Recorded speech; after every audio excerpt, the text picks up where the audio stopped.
asko ikusten da, galeria bat, emakume batek eramaten duenean, emakume artistengan apostua egiten duela, baina alderantziz denean, gehiago apostatzen dela, gizonezkoek gehiago apostatzen dutela gizonezkoen gatik. Eta hori bai, kuriosoa iruditzen zait, azkenean, zuk aukeratzen duzu zerbait, ez kalidadearen gatik, ez bakarrik emakumea izateagatik, edo gizonezkoa izateagatik, eta askotan, askotan hitz egin da, zineman ere, egiteko, aktoreak edo, enbede bi genero hauetan banatzea, dena bat, ez, izatea. Eta, bueno, gero hitz egin da ere, aukera gehiago dutela emakumeak eta gizonezkoak, bi genero baldin badaude, eta ez dena poltza berdinean sartzen baldin badego.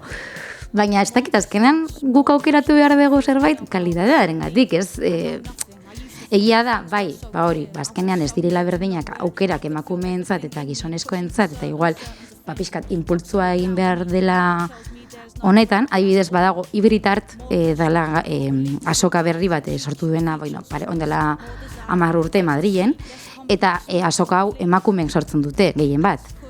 Eta ikusten da, emakumeren presentzia azoka honetan, askoz beha handiagoa dela arkon baino. Hori, bazkenan emakumeek ere, apustu egiten dutelako emakumeen gatik, eta egon behar delako hori, ez?